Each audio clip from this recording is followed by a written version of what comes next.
¿Cómo es que un descendiente de Ptolomeo, del primer Ptolomeo, y ese llamado Ptolomeo Filadelfo, dirige la construcción de lo que era la gran biblioteca de Alejandría, una de las maravillas del mundo antiguo, según la historia, no está en la Biblia?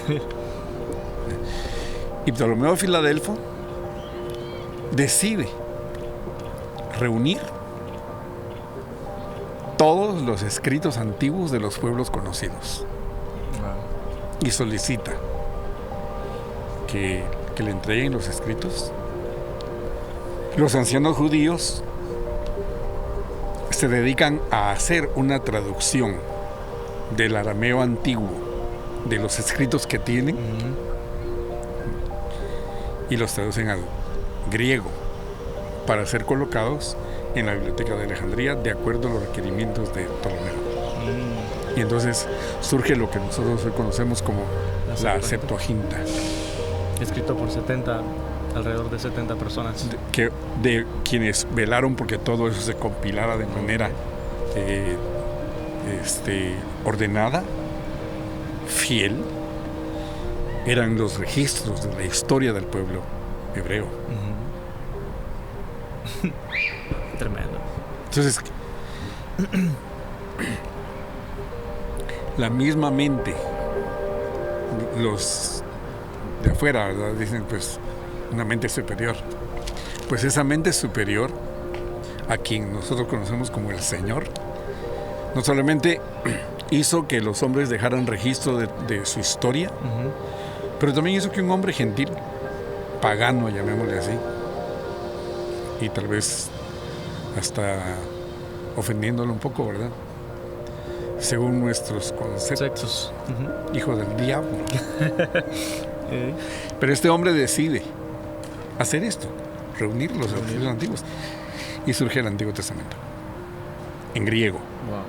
Y son esas escrituras de las que habla Jesús cuando dice: escudriñad las escrituras, porque en ellas os parece que tenéis la vida eterna. ¿Cuáles escrituras? Esas que habían salido de la gran biblioteca de Alejandría. Somos gente de iglesia, hablando cosas de iglesia, Biblia, liderazgo, preguntas y respuestas, entrevistas y mucho más. Gente de iglesia, el podcast. Hola, ¿qué tal, familia? Bienvenidos a un nuevo episodio de Gente de Iglesia Podcast. Esto es Gente de Iglesia, hablando cosas de iglesia. En esta ocasión me encuentro con mi hermano, pastor y maestro Rodolfo Esteban. Una vez más se me concedió el privilegio de poder tenerlo una vez más en este podcast. Así que bienvenido, hermano. Gracias, hermano Stanley. Muy contento, sí, bendecido. Bien, gracias al Señor. Y sí, emocionado o algo desafiado también por lo que vamos a hablar.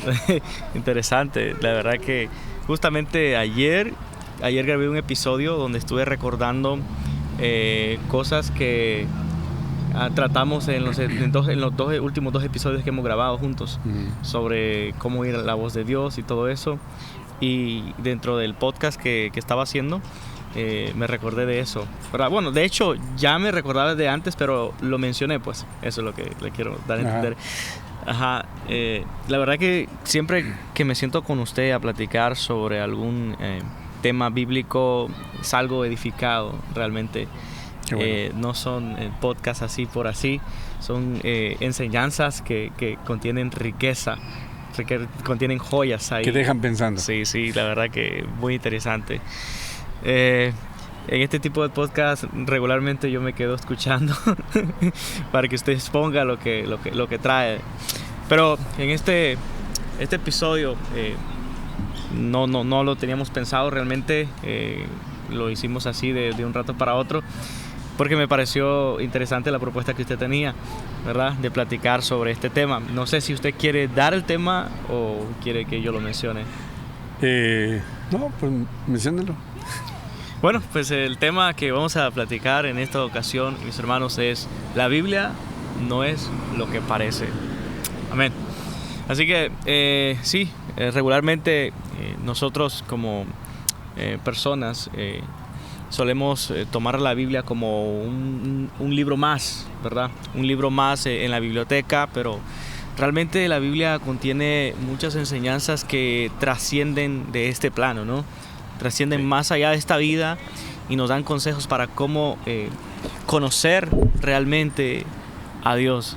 Así que en esta ocasión vamos a platicar al respecto, vamos a mostrar con evidencias de que la Biblia no es cualquier libro.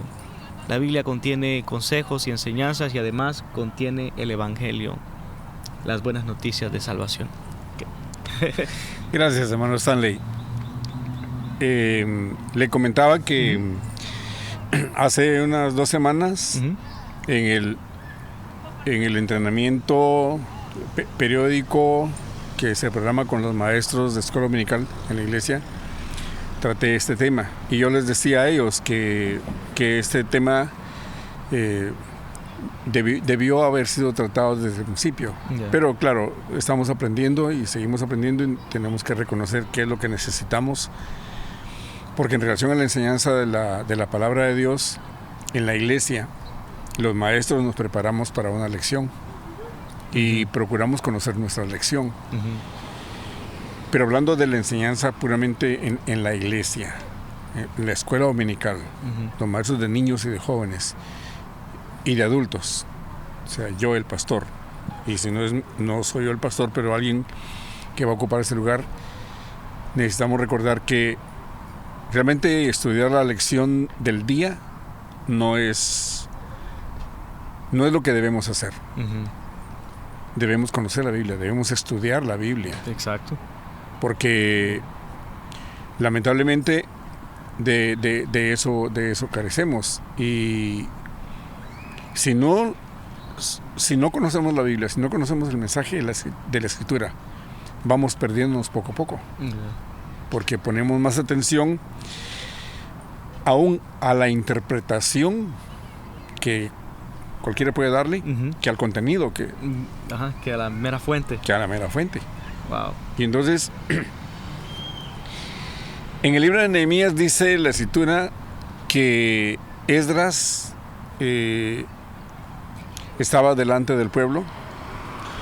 En Nehemías 8:3 dice, y leyó en el libro delante de la plaza que está delante de la puerta de las aguas, desde el alba hasta el mediodía.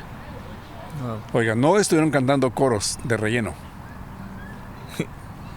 Nada más meditando. No, escuchando lo que Esdras estaba leyendo. Y todos los que podían entender estaban reunidos, dice, desde el alba hasta el mediodía, en presencia de hombres y mujeres y de todos los que podían entender. Y los oídos de todo el pueblo estaban atentos al libro de la ley. Wow. Y el escriba Esdras estaba sobre un púlpito de madera. Es la única vez que se menciona en la Biblia la palabra púlpito. ¿Qué tenemos hoy en las iglesias? Púlpito. ¿Para qué usamos ese púlpito? Porque todo lugar en un escenario, en una plataforma, que va a servir para que alguien se dirija a los asistentes, aún el lugar, nosotros le llamamos púlpito, porque entendemos que desde ahí exponemos la palabra de Dios. Pero en una universidad estamos hablando de una cátedra. Y en un evento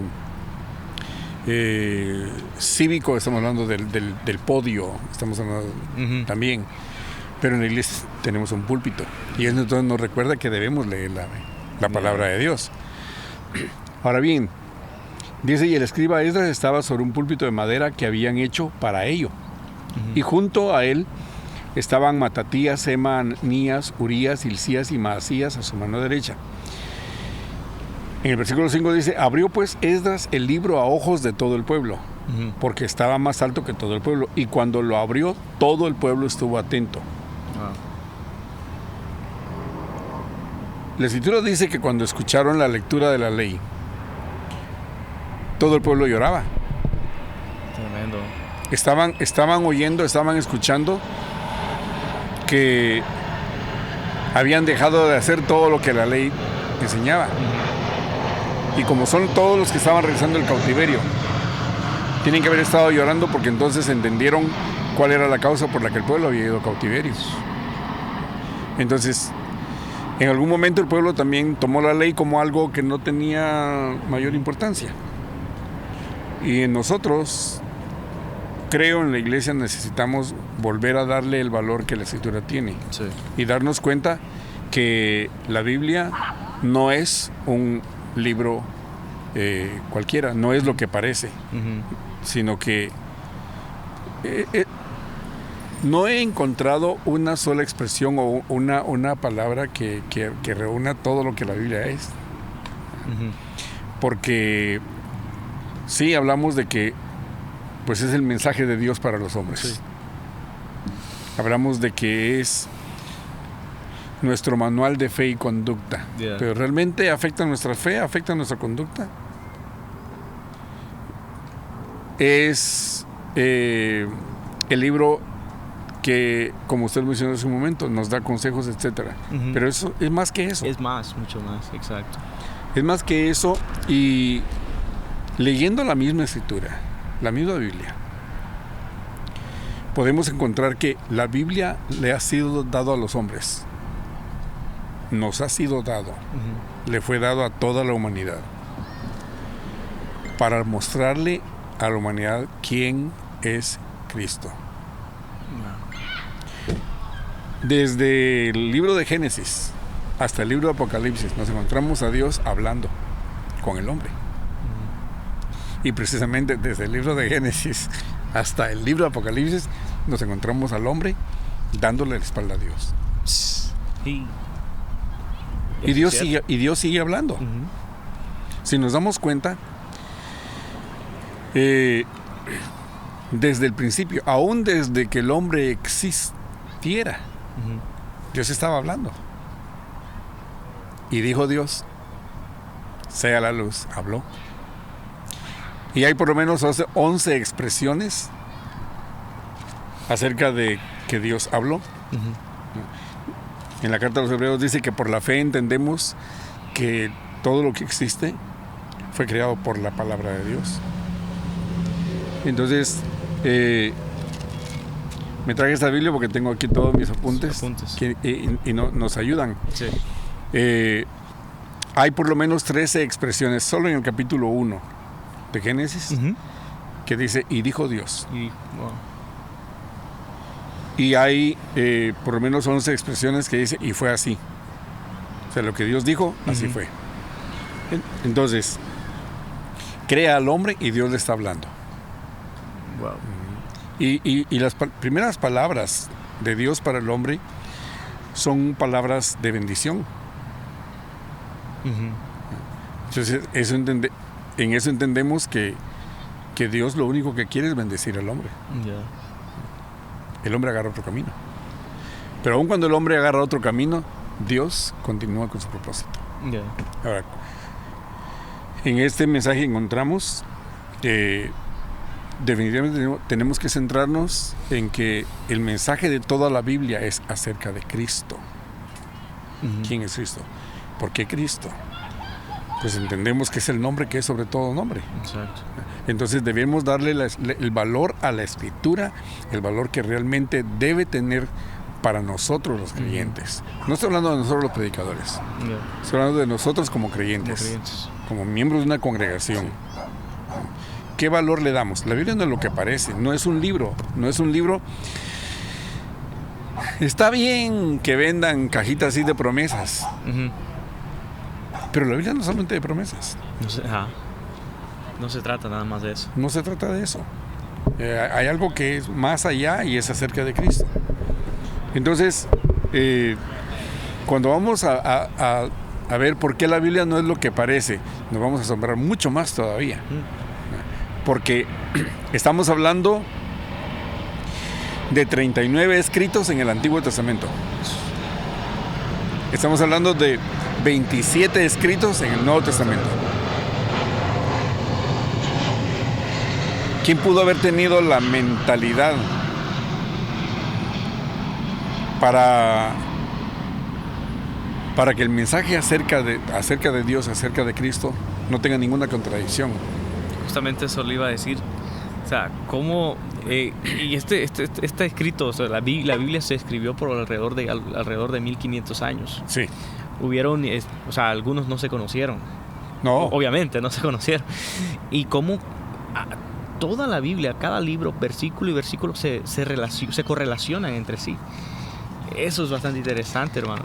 O sea, usted se ha adelantado en algo, pero es importante. Por eso encontramos que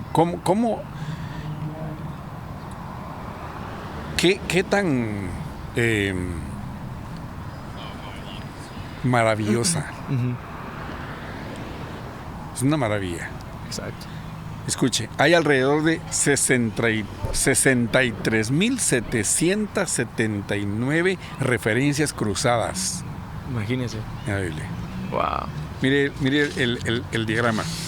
Nuestros hermanos no podrían verlo, porque creo que usted lo ha visto. Sí. En alguna parte, pero de todos los libros hay todas esas referencias, y esas referencias, fíjese, vinculan conceptos, ubicaciones, personas que se encuentran en diferentes partes del texto bíblico. Wow. Génesis 5 habla de Enoc. Caminó pues con Dios y se elevó y desapareció porque se elevó Dios. Enoc. Se imagina, pasan casi 1400 años y de repente Judas, el hermano de Jesús, dice: de estos también, de los hombres impíos, de estos también habló, escribió Enoc.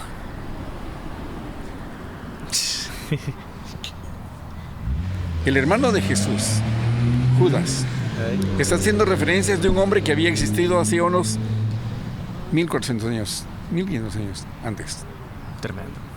Entonces, el mensaje es tan exacto, el mensaje es tan correcto y digo yo, para mí, tan convincente, que si no se conocieron entre ellos, pero todos ellos Dios les estaba hablando.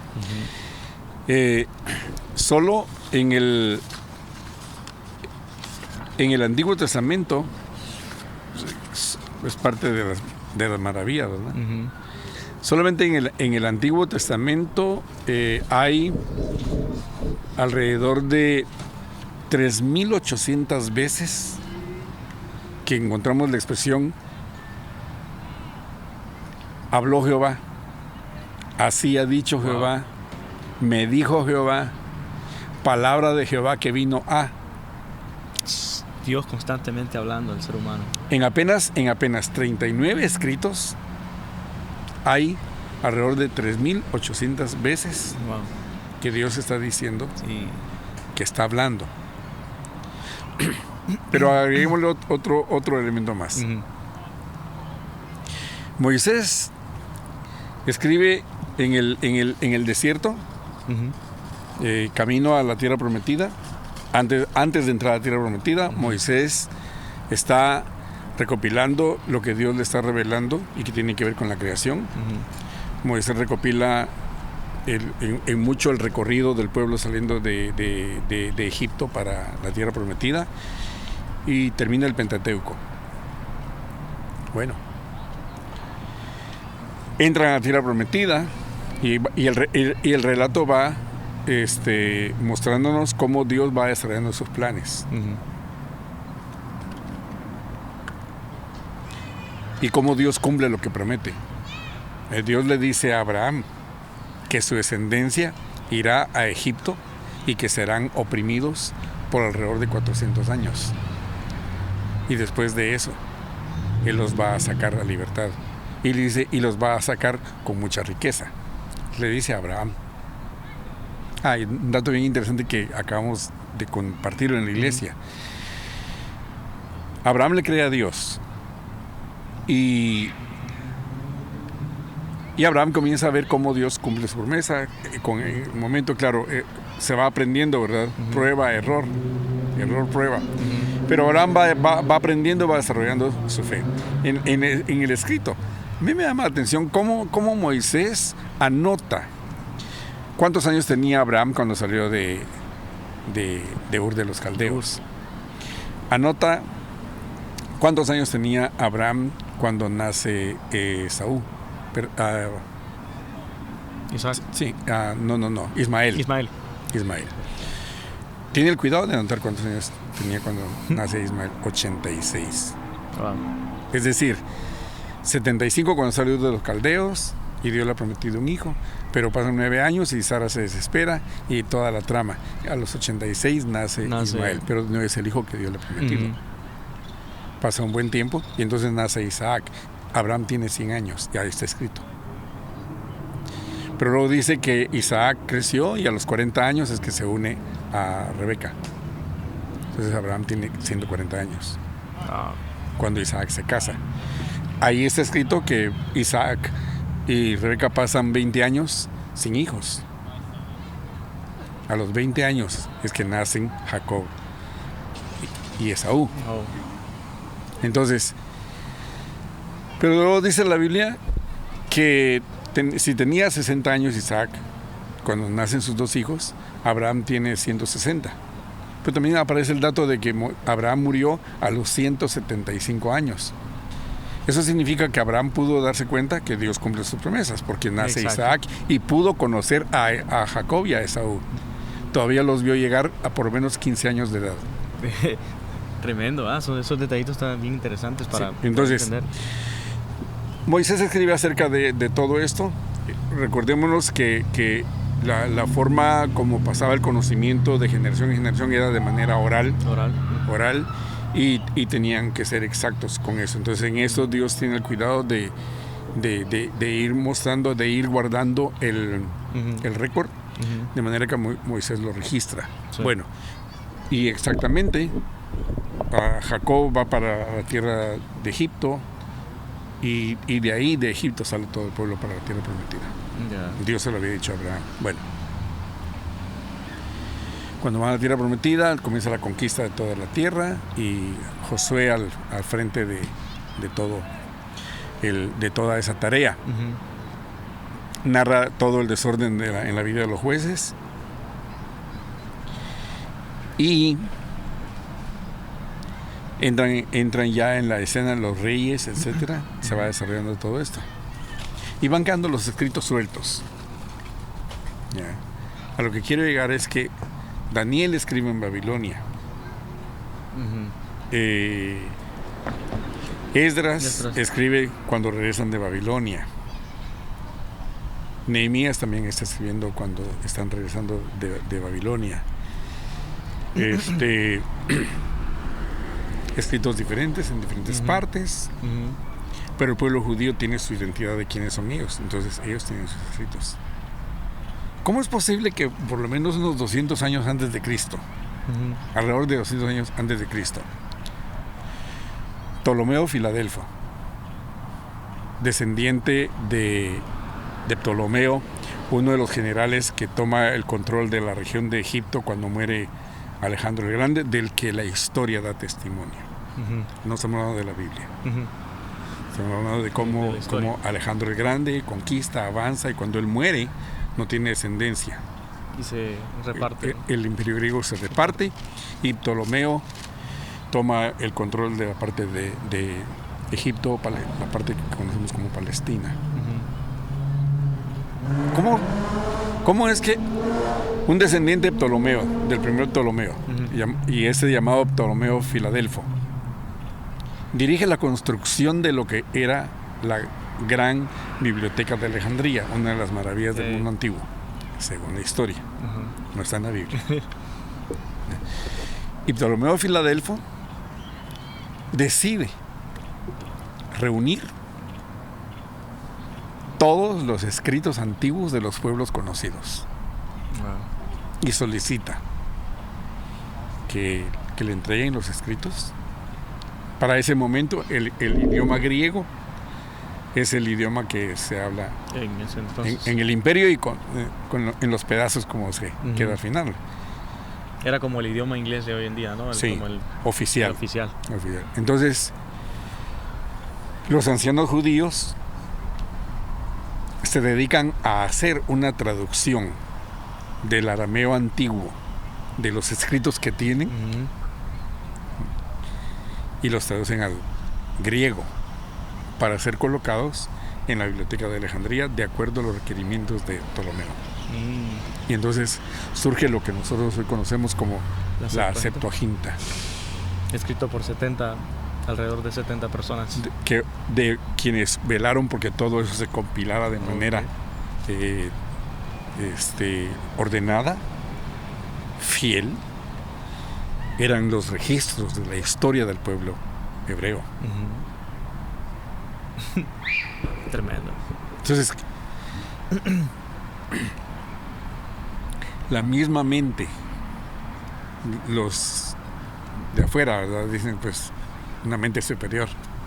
Pues esa mente superior, a quien nosotros conocemos como el Señor, no solamente hizo que los hombres dejaran registro de su historia, pero también hizo que un hombre gentil, pagano, llamémosle así, y tal vez hasta ofendiéndolo un poco, ¿verdad?, según nuestros conceptos, hijo del diablo. Pero este hombre decide hacer esto, reunir los escritos antiguos, y surge el Antiguo Testamento en griego. Y son esas escrituras de las que habla Jesús cuando dice: escudriñad las escrituras, porque en ellas os parece que tenéis la vida eterna. ¿Cuáles escrituras? Esas que habían salido de la gran biblioteca de Alejandría, que costaba mucho hacer transliteraciones o copias a mano. Entonces, sí. Pero Jesús sabía que esas escrituras no eran escrituras comunes y corrientes, porque él mismo en la sinagoga pide el rollo, y le es dado el rollo en donde está escrito lo que escribe Isaías: el Espíritu del Señor está sobre mí. Ya conocemos ese relato. Y Jesús mismo dice ahí: hoy se ha cumplido delante de vosotros esta palabra. Y eso es bien interesante, hermano, ya que estamos tocando este tema sobre las escrituras y su inerrancia, y sobre su origen y cómo, porque hoy en día hay muchos que cuestionan la veracidad de las escrituras. Y ¿cómo sabes que esa es palabra de Dios? ¿Cómo sabes si eso a lo mejor alguien más pudo haber agregado o tergiversado los versos y ahora ya no tenemos la verdadera palabra de Dios? O sea, ¿cómo estás seguro de eso? Pero hay varios escritores, personas de la historia, historiadores que redactan todo esto. Uno de ellos fue ¿cómo es que se llama? El escritor se me fue de la mente. Que era uno que escribió por el tiempo de Jesús, que habló. Josefo Flavio. Flavio Josefo, ¿no? Que habló sobre la veracidad de los escritos sagrados de los judíos, ¿verdad? Que él menciona 22. Nosotros ahora entendemos que son 39, pero es que en aquel entonces Samuel, primer libro de Samuel y segundo libro de Samuel, estaban unidos, era un solo libro. Crónicas, Reyes, un solo libro. Entonces, resumiendo todo esto, nos damos cuenta de que Josefo estaba hablando precisamente de esos escritos sagrados, de los que hoy nosotros conocemos como Antiguo Testamento. Y hay algo que me encanta también de la cultura judía, es que ellos son bien cuidadosos en todo eso, en preservar los escritos tal y como son, ¿verdad? Es bien cosa seria todo eso, ¿verdad? La otra vez un maestro nos compartía sobre la forma en cómo un escriba transfería o copiaba los escritos. Y él decía que cuando él se mantiene en una zona oscura, y decía que cuando iban a escribir el nombre de Dios, cambiaban de tinta, se lavaban las manos y usaban una pluma nueva. Una pluma nueva. Y se purificaban 3 días. Imagínense. Antes de escribir el nombre de Dios. Wow. Y después de escribir el nombre de Dios, esa pluma la quemaban. Imagínense. Entonces eso habla del celo. Lo que usted mencionaba respecto de cómo ellos dividían la escritura es muy cierto. Y Jesús mismo nos da a conocer Yo puedo entender que toda esta división de libros que se han dado y separación de libros que se han dado nos hacen comprender mejor el mensaje. El mismo Jesús habló de cómo estaba formado e integrado el Antiguo Testamento, y Jesús lo da a conocer que estaba dividido en 3 partes principales. No nos habla solo de un libro, sino que de 3 partes principales. Y dice en Lucas 24:44, por eso decía que me traje mi Biblia. No, sí, está bien. Porque dice, y les dijo: estas son las palabras que os hablé estando aún con vosotros, que era necesario que se cumpliese todo lo que está escrito de mí en la ley de Moisés, en los profetas. Y ahí encontramos ya todos los libros, lo que tiene que ver con los libros históricos, que nosotros los conocemos así, los libros de los reyes, ¿no? Y dice, y los salmos. Los salmos era un libro aparte porque eran todos los cantos del pueblo. Pero entonces básicamente el pueblo judío tenía esas 3 divisiones. No conocían, no se hablaba de Josué capítulo tal y versículo tal. No, eso ya fue hoy. Claro. Es ahí donde le digo, a mí me gusta, disfruto eso. Cómo Dios, siendo Dios soberano, hizo que los que habían recibido revelación directa, porque cuando dice así dijo Jehová, es porque Dios les está hablando. En otros casos ellos deciden dejar registro, pero tienen que ser inspirados por Dios. De todas maneras, Dios es el que produce en nosotros el querer como el hacer por su buena voluntad. Y esto tiene que ver con Ptolomeo. Él decide hacer eso, pero no solamente su deseo. El deseo venía de arriba. Entonces, esta división que presenta Jesús aquí es básica para pensar en la validez del Antiguo Testamento, porque esas 3 divisiones son las que fueron traducidas por los 70 sabios, si fueron 70, y formaron la Septuaginta. La escritura que Jesús conocía era la versión griega del Antiguo Testamento. Entonces, dice, para que se cumpliese todo lo que está escrito de mí. O sea, todo el Antiguo Testamento tiene que ver con Cristo. Sí. En los profetas y en los salmos. O sea, todo. Pero luego nos encontramos a Pablo diciendo a Timoteo, toda la escritura es inspirada por Dios. ¿A qué escritura se refería Pablo? Al Antiguo Testamento que él conocía en la versión griega. Y cuando Jesús dice escudriñar las escrituras, Jesús está hablando de la versión griega. Pero entonces volvemos a la formación del canon del Antiguo Testamento. ¿Cómo diferentes hombres escriben? ¿Bajo qué condiciones? Porque las condiciones en que escribe Daniel no son las mismas, con las que escribe Moisés. Exacto. Las condiciones en las que escribe Jeremías no son las mismas condiciones con las que escribe David. Exacto. Pero en todo ese mensaje tiene concordancia, concuerda muy bien. Relacionan entonces la Biblia no es lo que parece nada más. ¿Quién está detrás de eso? Pues Dios. Exacto. Es tremendo eso, hermano. La verdad que la Biblia no es cualquier libro. En realidad no es un libro con el que no lo podemos comparar con otros libros. La verdad que la Biblia contiene hay mucha sabiduría. Hay mucho que podemos conocer sobre Dios. Y igual en un podcast pasado yo hablaba sobre que la Biblia es uno de los vamos a decirlo así, únicos medios por los cuales nosotros podemos conocer a Dios, su carácter, cómo es Él y las formas de cómo Él ha tratado a través de la historia con el ser humano. Tenemos una revelación general. La revelación general es la creación. Precisamente el mismo David dice, los cielos cuentan la gloria de Dios y el firmamento anuncia la obra de su mano. Entonces, toda la creación viene a ser la revelación general de Dios. Pero hay una revelación especial. Y esa revelación especial es la Escritura. Entonces, en la revelación especial, que es la Escritura, conocemos acerca de su carácter. Y ahí Dios se revela con todo su poder, con toda su gloria, con toda su majestad, con todo lo que Dios es, a diferentes personas. Y la primera persona que le adjudica un nombre a Dios, es una mujer gentil que está fuera del pacto y del trato que Dios hace con Abraham. Agar, ella es la que dice: este es el pozo del viviente que me ve. No había un nombre para él. Solamente se refiere a Dios como el viviente que me ve. Pero estaban conscientes de la existencia de Dios. Entonces, ese testimonio acerca de Dios lo encontramos aquí en la Escritura.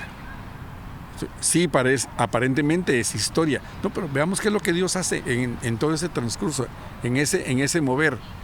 ¿Qué es lo que Dios hace y permite en el desarrollo de la historia? Vamos ahora con el pueblo de Israel. Y entonces se revela como un Dios que está actuando, que está haciendo, que está dirigiendo, que está hablando, que está haciendo su perfecta voluntad. Ahora, habiendo hablado de muchas maneras, por muchos medios, dice el escritor de los Hebreos, ahora nos ha hablado por medio de su Hijo Jesucristo. Sí.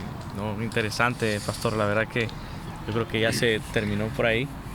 No solamente un tema al que se puede tratar, porque tenemos que ver cómo toda la Biblia tiene sentido. Y cómo los hombres han intervenido y Dios ha permitido que los hombres en su momento hagan un aporte. Porque, por ejemplo, ¿cómo se le ocurre a un hombre como en el 1200 después de Cristo? Es un líder religioso inglés dividir los libros de la Escritura en capítulos. Está interesante hablar de eso. Y cuando ya la imprenta está en funcionamiento, en Francia, un impresor decide a la Biblia pero dividir esos capítulos en versículos. Dios no les dijo escriban eso y lo escriben por capítulos, no. Les dijo que escribieran. Pero en el tiempo, Dios ha permitido que intervengan otros hombres que, interviniendo hombres, no le restan valor a la Escritura. Más bien le suman valor. Entonces, Dios no se vale solamente de los hombres santificados en la iglesia y que están... Dios usa a quien Él quiere. A quien Él quiera. Sí. A quien Él quiera. Dios usó una ramera, a Rahab. A veces nosotros pensamos que somos tan especiales, pero Dios se revela a quien a Él le da su gana. Exacto. Nosotros así lo decimos humanamente hablando, pero como Dios es soberano, es más, dice que Él, de su propia voluntad, nos amó. Es decir, le dio la gana.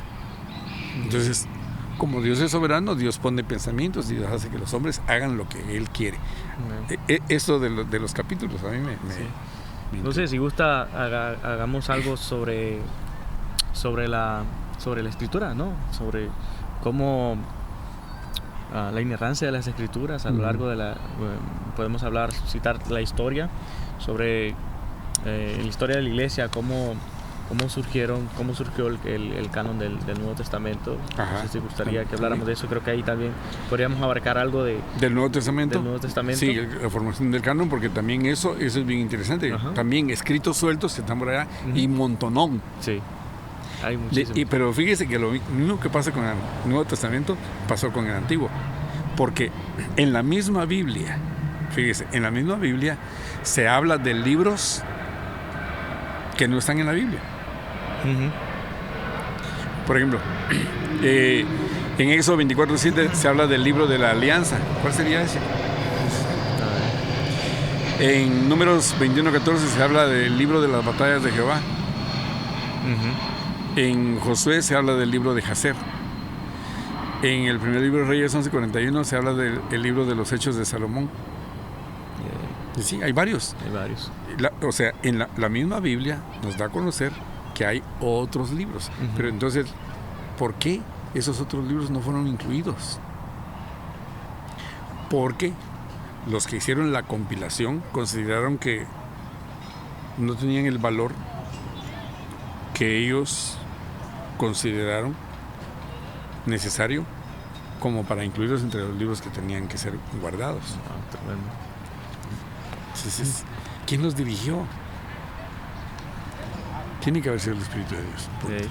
Sí. Interesante, no sé si gusta apuntarse ya para una próxima. Usted me dice para cuándo y seguimos. Fíjese, la razón para yo escribí esto, tengo aquí esto. El propósito, ¿cuál es el propósito? Número 1, revelar al único Dios creador de todo lo que existe. Y pruebas, pues Génesis 1:1. Así de entradita. En el principio creó Dios los cielos y la tierra. El segundo propósito es revelarle al hombre que está separado de Dios. Y eso lo narra desde capítulo 3 de Génesis. Revelar al hombre que está separado de Dios, sujeto a juicio y condenación. Eso está en Hebreos 9:27. Y el tercer propósito, revelarle al hombre que el único medio de salvación es Cristo Jesús. Y eso está en la Biblia. Y de ahí no nos salimos. Interesante, hermano, lo que trae. No, lástima. A mí me quedé con solamente eso, pero se lo dejo. Sí. Me faltó la grava porque solo pasé imprimiendo aquí a la carrera. Okay. Y vamos a ver si es aquí. Sí. Esta es una muestra de la guía de lectura bíblica que yo tengo para la iglesia. Y yo les insisto, hermanos, no así como que se cansen, pero todas las mañanas, usted habrá visto en mi historia, o yo solamente estoy postando esto. Alguien tiene que interesar, pero lo mismo que hago con lo de la lectura bíblica en mi página, eso es lo que hago con la iglesia. Todos los días tengo mis 4 grupos de la iglesia y les mando, tienen que leer la Biblia. Si no leen la Biblia, hermano, si no leen la Biblia, los que cantan, ¿qué están cantando? Si no conocen su Biblia. Sí. Pues si yo como pastor no conozco la Biblia, entonces ¿qué? Exacto. No, es tremendo. Gracias, pastor. Y acuérdense que esta es la guía de lectura bíblica. Okay. La que tenemos, lo que yo he hecho es para la iglesia, es esto. La hacemos impreso y las plastificamos. Está bien. Puede servir. ¿Vos también? Gracias. Y hay que leer la Biblia. Oye, Pablo le dice a Timoteo, fíjese, procura presentarte ante Dios. Hay muchos consejos para que sea pastor, sí, pero hay una que es como que debe ser que no tenga de qué avergonzarse. Ajá, que traza bien la palabra de verdad. Una prueba de que no la trazamos bien son grupos de ministerio de danza en la iglesia. Ese es otro tema, fíjese. Sí. La Biblia fue escrita para 3 grupos. En la Biblia encontramos esto. Para el mundo en general, para el pueblo de Israel y para la iglesia que se convierte en el ente que reúne en Cristo Jesús al mundo y al pueblo de Israel.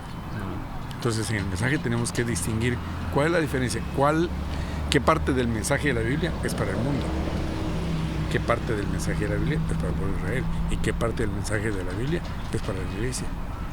Y tiene que ver con hermenéutica, porque luego sacamos un texto de contexto. Sí, y ya se desbarata todo. Sí. Y terminamos fumando concilios. Sí. ¿Cuántos hay? Sí.